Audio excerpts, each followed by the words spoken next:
Tempat ini dahulu terletak di daerah terpencil di luar kota Bagansi Api-Api.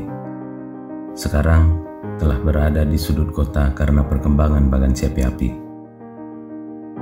Di tempat ini pernah diisolasi mereka yang menderita penyakit kusta, sehingga tempat ini dikenal dengan sebutan Kampung Kusta. Memang bukan sebutan yang baik, namun banyak pelajaran yang bisa kita petik. Mereka dikumpulkan di tempat ini, terpisah dari keluarga dan orang yang dicintainya, dirawat serta saling merawat, hingga menemukan keluarga baru di tempat ini. Tempat ini sudah tidak lagi terawat, tapi masih tergambar bahwa pernah sekelompok orang menemukan keceriaan dalam kesedihannya di sini.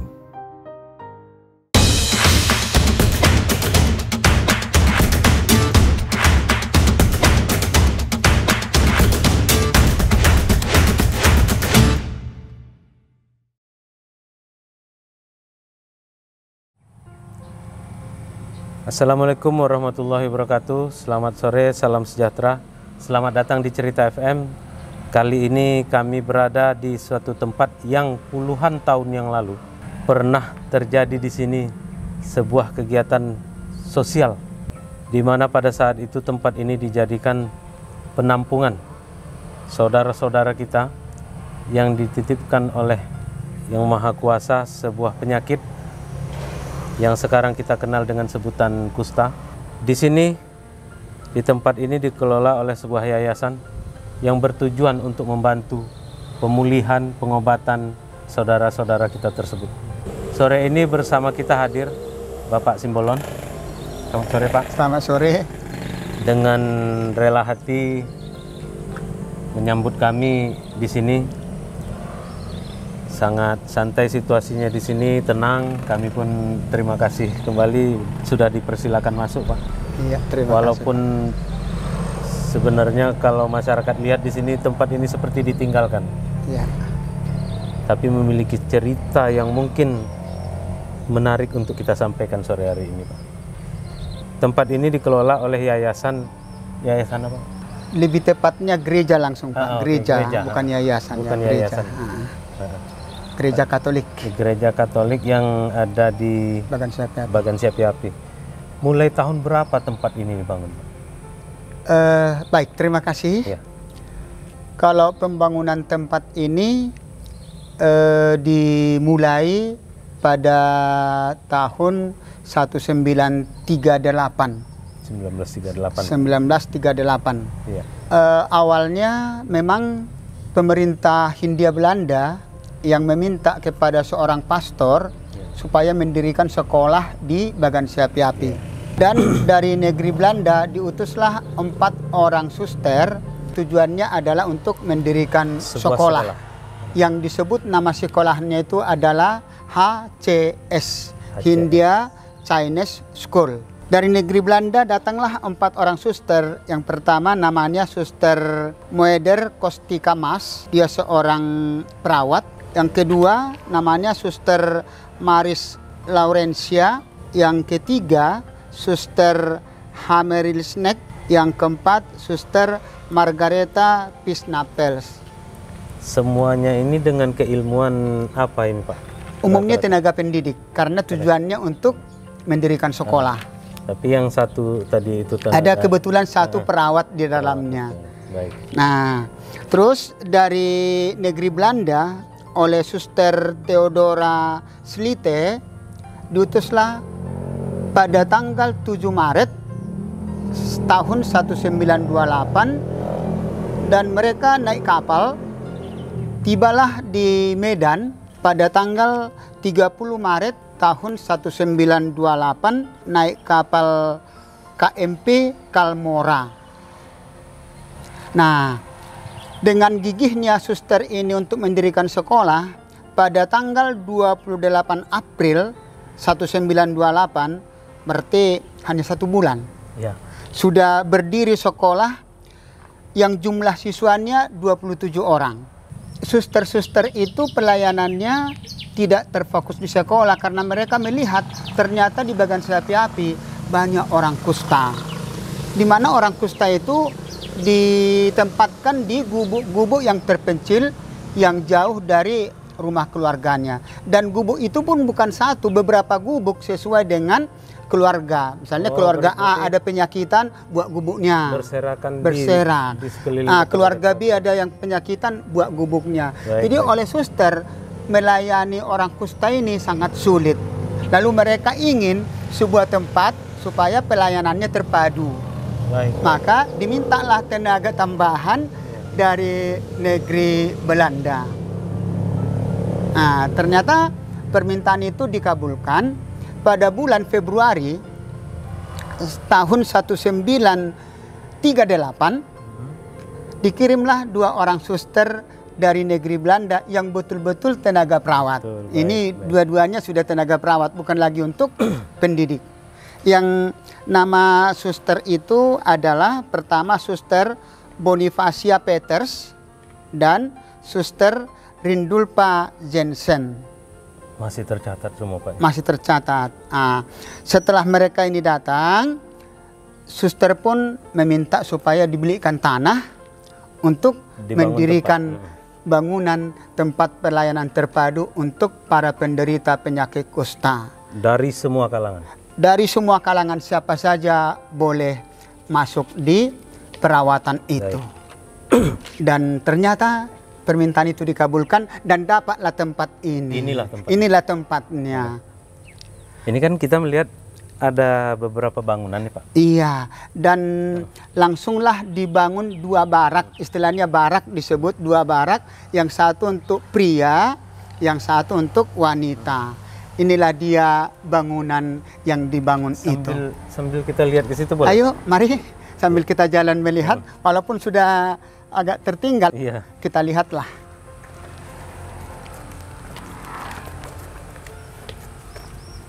Ini 2 bangunan yang... Iya, ini untuk yang putra, yang sebelah kanan sana untuk putri.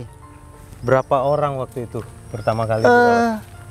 Secara jumlah di awalnya itu tidak dicatat seberapa banyak putra, seberapa banyak putri. Tidak dicatatkan.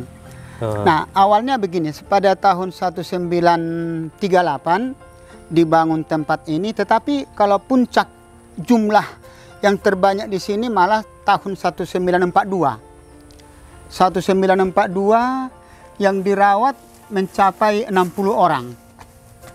Terbanyak 60 orang. Ya, terbanyak 60 orang yang dicatatkan di sini.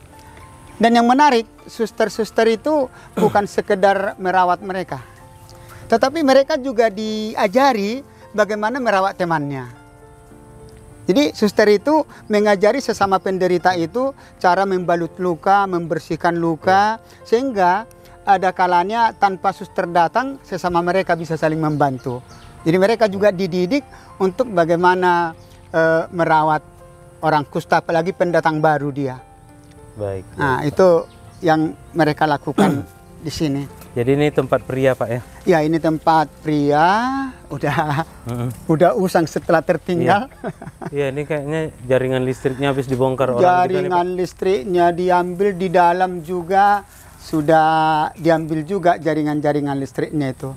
Tidak ada yang menjaga tempat ini sekarang, Pak? Tidak ada yang menjaga memang. Ini kalau kawan-kawan cerita melihat tempat ini adalah bukti nyata bahwa sejarah kegiatan bantuan sosial itu ada, pernah wujud di sini. Inilah tempat mereka mungkin bercengkrama sesama penderita penyakit itu. Ada bekas kursi yang kayaknya kayunya pun sudah diambil orang sebagian. Listriknya sudah diambil sebagian. Terakhir tempat ini ditinggali kapan, Pak? Terakhir sekitar bulan Agustus 2020 yang lalu. 2 tahun yang lalu, Pak? Ya, iya, ceritanya begini. Setelah tinggal 2 orang, tinggal 2 orang, yang lainnya sudah pada meninggal, bukan karena mereka sembuh pun nggak mau keluar. Karena gitu, di sini mereka sudah dikatakan sembuh. Ketika diajak untuk keluar bergabung keluarga, umumnya mereka nggak mau. Biarlah kami di sini, udah kami nikmati tinggal di sini. Jadi mereka di sini sambil bertani juga, menanam jeruk Bali, jeruk manis, Mereka udah nyaman tinggal di sini, sehingga beberapa orang dikatakan sembuh, tak mau lagi pulang ke rumahnya, tetap di sini tinggal. Nah, tahun 2020 tinggal 3 orang, tapi di bulan Agustus meninggallah 1 orang lagi. Ditinggal berdua, sama 1 pria, 1 wanita. Makanya dengan tinggal berdua itu, yang laki-laki bilang, waduh, udah segan lah tinggal di sini berdua. Lalu mereka memutuskan untuk kembali ke keluarga. Jadi kalau saya Pak melihat dari kebanyakan cerita Bapak tadi, yang saya bayangkan inilah situasinya, di mana mereka dengan nasib yang sama di sini bercengkrama. Ini ada bekas tanaman bunga. Saya yakin dulu rapi. Iya, rapi. Ini tanaman ada bunga raya juga rapi, dan ini tempat mereka bercengkrama satu sama lain. Itulah yang menyebabkan mereka mungkin ketika sembuh tidak ingin kembali ke keluarga. Nyaman tinggal di sini. Nyaman tinggal di sini, di mana ada satu sama yang lain itu saling terima. Nah, kalau yang 2 orang terakhir tadi mungkin karena rasa tidak enak gitu, dan keluarga masih ada gitu kan. Kita boleh lihat tempat Putri, Pak? Boleh. Tempat Putri sebelah sana. Ayo mari. Bentuknya kurang lebih sama, Pak? Sama. Jumlah putra dan putrinya tahu, tidak Pak? Terdata, karena dia akan berubah setiap waktu, kan dia berubah. Ada yang meninggal putri, tinggallah putra sekian. Oh gitu. Yang tahu terakhirnya inilah 1 putri itu yang tertinggal. Terakhirnya ini. Jadi ini pun mungkin dulu bisa dipijak, Pak? Tanam-tanaman dulu di sini. Iya. Ada akses mungkin jalan mereka gitu. Bisa bermain di sini, bisa ada tanamannya. Kalau tahun-tahun 2000-an masih bersih semua ini. Jadi dalam prosesnya itu, Pak, tentu ada yang datang, ada yang sembuh, tentu saja ada yang meninggal. Umumnya mereka itu meninggal. Artinya tidak ada yang mereka sembuh lalu bergabung dengan keluarga, tidak. Seperti saya ceritakan tadi, sembuh pun mereka tetap tinggal di sini. Mereka pergi belanja ke kota. Oh, ada ya? Belanja ke kota sesama untuk belanja mereka kan sama mereka juga. Tambahan ada juga keluarga yang mengantar makanan, minuman ke sini. Tapi mereka juga belanja sendiri ke kota. Mereka kemudian lantas diambil keluarga atau dikuburkan di sini? Dikuburkan di sini. Ini kuburannya tidak ada yang dibawa keluar. Semua yang meninggal di tempat ini dikuburkan di sini. Oh, jadi ini tempat pemakaman khusus untuk mereka dulunya? Dulunya khusus untuk orang Kusta, tapi sekarang untuk umat Katolik yang dari luar kampung Kusta ini juga, kalau dia Katolik dikebumikan di sini. Tapi ini mayoritasnya atau kebanyakannya adalah orang-orang Kusta. Oh, meninggal kemudian dikuburkan di sini. Iya, jadi seperti tadi tidak ada yang mereka yang ingin lagi keluar. Kalau sudah tinggal di sini, mereka ingin menghabiskan hidupnya di sini. Ini ada, di situ ada pohon kedondong, ini ada juga pohon kedondong. Di dalamnya ini jeruk manis, jeruk Bali. Mereka jualan jeruk Bali untuk sembayang-sembayang Cina. Jeruk Bali dari sini dulunya itu. Banyak. Ini masih ada? Tinggal batang-batang kering, tak terawat lagi.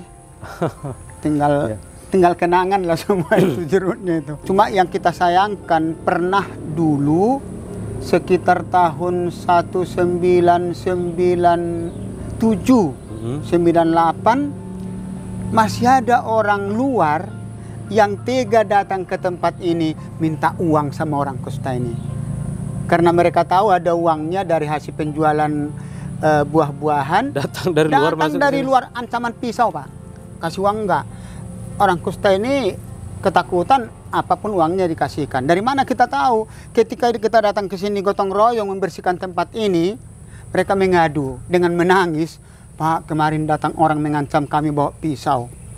Jadi dulu sempat kami buat tulisan di gerbang itu, kalau tidak bisa membantu, ya janganlah mengganggu. Biarkanlah mereka hidup. Sampai kita buat seperti itu. Kalau manusia yang baca itu pasti terasa di sininya, Pak. Nah itulah, memang semenjak itu bisa dikatakan ya tidak ada lagi pengaduan dari mereka mengganggu. Tetapi kalau mengambil buah masih ada. yang jahatnya lagi, mereka bawa pisau menakut-nakuti orang kusta itu, buah jeruk ini yang dipotongi. Apa? Mereka biarkan aja lah itu. Tapi kebelakangan semakin tidak ada lagi pengaduan itu. Itu yang kita sayangkan dulu. Dan sekarang pun kita lihatlah seperti tempat ini. Setelah kosong, listrik pun dirusak, di dalam jaringannya pun sudah pada habis. Jadi sebenarnya dari pihak gereja, kami pengurus gereja itu sangat ingin tempat ini dipelihara. Iya. Dengan cara ada orang tinggal di sini. Itu saja sebenarnya yang diharapkan. Pak, ini tempat bersejarah. Iya. Sejarahnya di seputaran kehidupan sosial. Bahwa pernah sekelompok orang dikumpulkan di tempat ini, dibantu kehidupannya sampai meninggal dunia. Kehidupannya dibantu, diobati. Ini tempat yang bersejarah secara sosial menurut saya. Iya. Tidak ada maksud kita membesar-besarkan satu kaum atau mengkerdilkannya, menaik-naikkan nama sebuah organisasi, agama, ras manapun. Kami datang ke sini bercerita, menyampaikan bahwa di sini pernah terjadi bantuan sosial yang, ya, kalau memang orang tidak menjalankannya dengan sungguh-sungguh, tidak akan mungkin tercipta cerita seperti ini. Itu menurut kami, Pak. Nah, melihat susunan makam di sana, kami pun lihat ada bentuk yang berbeda. Ada yang sudah diperbarui oleh pihak keluarga. Iya. Kami pun sempat beberapa hari yang lalu datang ke sini berkunjung, lihat ada yang 1941 ya, Pak. Indonesia belum merdeka waktu belum merdeka itu. Sudah dimakamkan di sini. Iya. Itu mungkin korban pertama mungkin, Pak, ya. Meninggal dikuburkan di sini. Nah, ada juga beberapa makam baru yang semuanya dalam kondisi terawat, yang makam mungkin karena sering dikunjungi keluarga. Kalau melihat data yang kami baca dan lihat, ini dulu adanya jauh di terpencil. pinggir, Tempat ini dulu terpencil memang. Nah, ini barak perempuan. Perempuan. Itu barak pria. Iya. Ini adalah bangunan pertama yang tahun 1938 dibangun. Iya, ini masih bangunannya. Kemudian ada rumah ibadah di depan. Baru dicat sepertinya. Iya, iya. Nah, itu dibangun di saat yang bersamaan atau bagaimana, Pak? Kalau rumah ibadah ini namanya disebut kapel. Kapel tempat doa. Belum disebut gereja dia hanya kapel, tempat berkumpul berdoa di sana. Itu didirikan sudah duluan pelayanan di Kampung Kosta ini. Lalu dilihat perlu tempat untuk berdoa bersama. Lalu dibangunlah kapel ini pada tahun 19 udah 50-an, Pak, 58. 1958, dan orang yang membangun Kampung Kosta ini juga membangun barak ini sudah berbeda dengan yang membangun itu. Iya, sudah berganti. Tapi arsitekturnya masih nampak Aztec Belanda itu masih. Kalau saya baca dari namanya, kalau pendiri ini kan orang Belanda. Iya. Tapi kalau kapel ini orang Itali, kalau saya baca dari namanya. Orang Itali. Iya, orang Itali. Siapa namanya, Pak? Karena namanya adalah Francesco Bijotto SX. SX-nya itu Saveriannya itu kelompok ordo dari pastor itu. Itu selesai dibangun Mei 1958. Udah jauh kan ini, 38 itu 58 udah merdeka. Baru dibangun itu. Dan yang menarik pernah saya baca dalam buku cerita, ada seorang pastor mencurahkan hatinya sepenuhnya untuk pelayanan di sini. Yang dari itu dari Itali. Kalau saya baca namanya saja, namanya Pastor Lorenzo Lini. Lorenzo Lini SX. Dia di sini berkarya 1951 sampai 1958. 7 tahun. Nah, waktu itu memang dia ingin mendirikan rumah sakit khusus perawatan kusta. Ingin mendirikan rumah sakit tahun di 58 sini. Mungkin masih lagi rame-rame. Iya, 58 ingin mendirikan rumah sakit tapi tak terpenuhi. Lalu dia kembali ke Bukit Tinggi. Dari Bukit Tinggi pun dia tetap komunikasi dengan ini. Sampai kembali pun dia ke Swiss 1963 masih mengirim bantuan ke sini. Itulah saking tertariknya dia atau saking ya merasa erat dengan orang-orang kusta. Ini Pak, bangunan yang ada di sebelah kita ini, di belakang kita maupun kapel yang Bapak sampaikan tadi, Iya. menyaksikan semua yang kita ceritakan tadi. Dari hari ke hari, tahun ke tahun. Sekarang kita hanya bisa bercerita saja. Bentuk penghargaan kita tadi sesuai dengan yang Bapak tempelkan di depan itu, kalau tidak bisa membantu, janganlah mengganggu. Itu saya rasa bisa berlaku untuk sampai hari ini, Pak. Kalau tidak bisa membantu sini, tidak usahlah melakukan perusakan ini. Itu dia. Dari semuanya Pak, kalau kita bercerita ini banyak yang mau kita sampaikan. Mungkin ada waktu yang lain kita datang lagi ke sini, kalau ada teman-teman bertanya dalam hal ini, Pak Simbolon lah yang pernah mencatatnya. Nah, dan ada buku sejarahnya ada juga bukunya, ada saya pegang. Nah, silahkan datangi Pak Simbolon, atau sama-sama kita datangi tempat ini, berkunjung kemari, lihat betapa tempat yang penuh sejarah ini sudah tidak lagi diperhatikan. Mungkin kita sudahi saja dulu Pak cerita kita kali ini. Mohon maaf jika saya dan tim saya ada kesalahan sikap, kata-kata, atau yang mungkin kurang berkenan. Ya, dari saya juga ya mohon maaf juga, karena saya juga dapat informasi ini adalah dengan membaca buku sejarah. Betul, Pak. Tidak lagi langsung saksi. Iya. Saksi waktu kejadian itu. Ya mohon maaf juga kalau ada apalagi sebutan nama-nama yang kurang tepat.